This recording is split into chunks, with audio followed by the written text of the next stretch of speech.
Sup guys? Today we're gonna solve the mystery of why Shaggy has a stick up his ass. Recently, I came across some guy ragging on a huge YouTuber by the name of Pyrocynical and decided to give my little itty bitty thoughts on it. Let's see if the criticism laid out are valid, or if this guy's just spurging out to gain some type of clicks. I don't know, but I do however think that this guy has some sort of version walk kind of vibe going on. I don't really know why. Pyrocynical is easily one of the laziest YouTubers I've seen retain a sizable amount of viewership and relevancy in recent times, and it's a mystery to me how his audience hasn't taken an axe to him yet, despite outing himself as a complete lazy degenerate. Holy shit, right off the bat, this nigga's just popping off.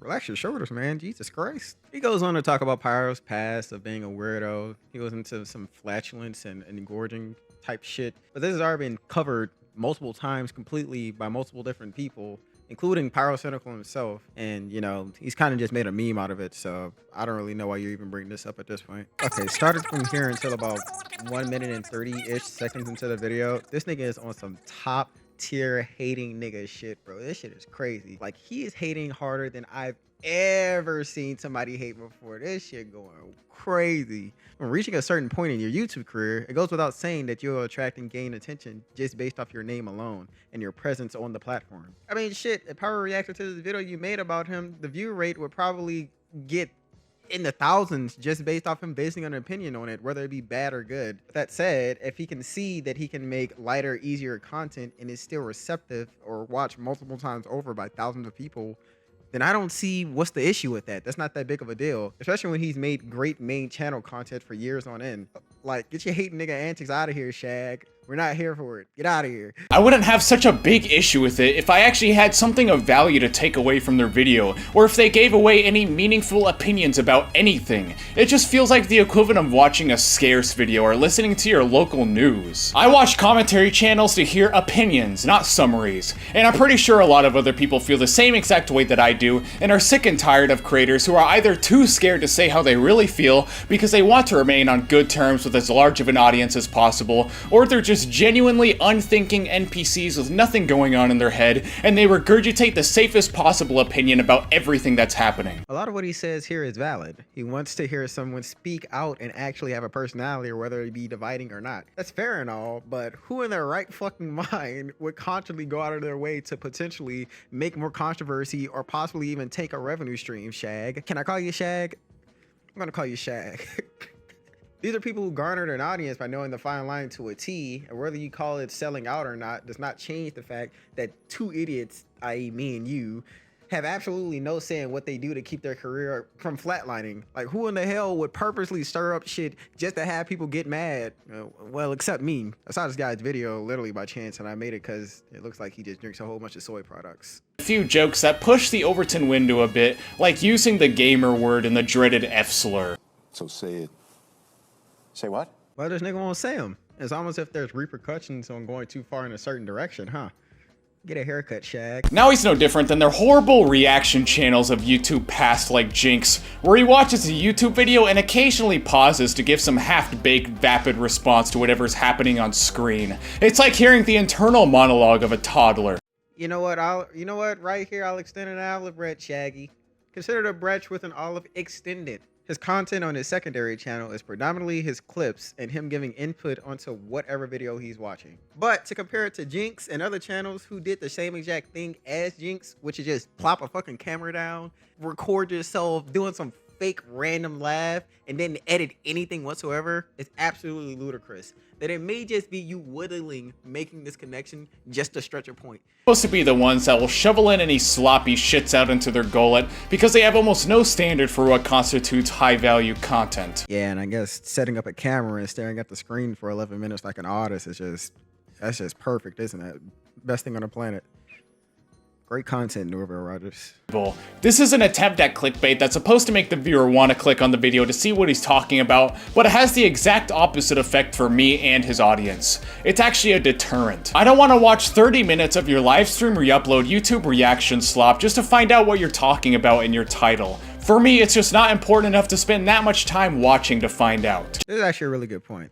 Like, really good. If you're going to be lazy and minimalistic with your content, the least you can do is put some effort elsewhere than in the video itself, like with thumbnails in the title. Granted, it still does get clicks either way, but you couldn't You couldn't make it more obvious that you're being a fucking gremlin with the way that you're shoveling this nonsense out. I am a soulless corporation, trying to appear grassroots and down to earth by appealing to Zoomers with painfully obvious normie forced memes. I can only wonder how much he's getting paid by China to sell his dignity and integrity. How much does he really value his self-worth? I don't think there's anything inherently wrong with taking sponsorship deals and pushing the product that's paying you to fucking push it. Again, if you can earn some cash effectively without causing issues, why the fuck wouldn't you? I bet you do it too if you had the money and people were willing to sponsor you. Come on, Shag. Come on. Who do you want to sponsor you?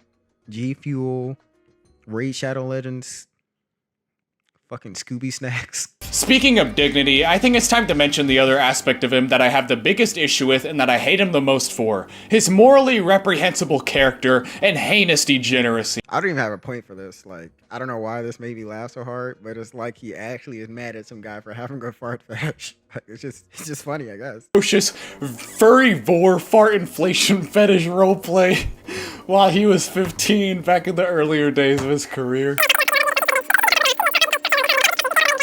The validity of these screenshots were disputed and generally dismissed by most commentary YouTube channels at the time, and nobody really took it seriously. Shag here seems to forget the fact that, you know, Pyrocynical himself made a video debunking it all personally, and that Turkey Tom's take was met with nothing but people saying he smells like pee-pee. I don't think it's wrong to laugh at the shit that Pyrocynical used to do back in the day when he was younger, because let's be honest, it was pretty fucking weird. But to hold this moral grandstanding attitude about something he's already outright said and admit it was wrong, it's not really cool, Shag. Not gonna lie, man. Not cool, Shag. Country and his state. And his mentally stunted cringe normie safe space band kid audience that he's cultivated over the years ate it up and immediately turned back against Tom. Didn't Turkey Tom have a take where he said something along the lines of, oh, I don't know, if you can't take the guy to court for it, don't try and ruin his life? It seems you're pretty alright with that line of reasoning being thrown out of a 3-story window when you're talking about Pyrocynical, though.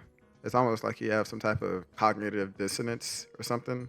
I don't know, Shag. You know, you have to tell me. When brigading the comment section with their unfunny, uncreative, insufferable, liberal Twitter tier memes. I've noticed people who spew out the most one-liners and insults in a short amount of time are usually more in line with the things that they're criticizing the most, you know? Like, for example, how an Antifa member will firebomb a store who doesn't serve gay people, and a repub-tard who will yank out a fucking trans flag from somebody's windshield just because they feel like they're fighting a cause or something like that. I don't know. Really can't tell if this is due to them having such a hate boner that they can't see that they're literally going along the same line of thought as what they criticize, but it's always funny to see. Seriously, who the fuck still uses liberal as an insult? To all of Pyrocynical's rebuttals, his audience's mind couldn't be changed again. Tom was blackballed into never touching the subject again and eventually letting the drama naturally die out, and it had become a permanent stain on his career that everybody knows about but nobody really brings up anymore because everyone has since moved on. That's because the video prior to the response was pretty unbased and he was late epic owned, bro. Check your facts, cringe lord.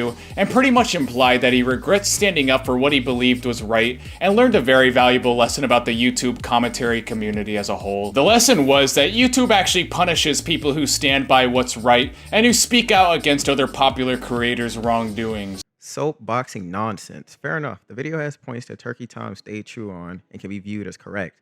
But to say that the entirety of the video is absolutely in the right and that Turkey Tom was consistent in every single one of his points is nonsense. The guy made a point about Pyrocynical eating a guy's schlong up while farting and then says roleplay can be equated to real life. Dude, I've literally known guys who play Gary's Mod going around pretending to be secret agents who have huge tits and ransom men out of money by selling their underwear.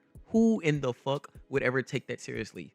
Like, who would ever take that seriously? Jesus Christ. We've known Pyrocynical as a massive vile degenerate since 2015 after Keemstar received leaks from some unknown source about Pyrocynical being a furry and attending furry conventions, and he was willing to use it as ammunition against him once they got in some trivial YouTube beef. How the fuck can you use uncorroborated info as a point and then try to drill it home off of a Keemstar clip? You even said yourself the source was unknown, so what the heck, Shag? Come on, bro. What are you doing? Just for him to come out years later and admit to things far worse than anyone originally accused him of, and being into fetishes far worse than anyone could have possibly imagined. Far worse than what you can imagine? Keem was saying the guy was getting banged in the ass by 40-year-old men. And at the time of the video, Pyro would have been very, very, very young. So what are you talking about? What are you talking about? The last part of the video is the same thing as the previous video I did on that heifer. Propagation and trying to push a message and just saying dumb shit just because he has the camera. It's like he thinks that just because he stares directly at the camera, you're supposed to take him more seriously. But it's just about as effective as Chris Chan trying to push some shitty new necklace that'll break at the slightest drop.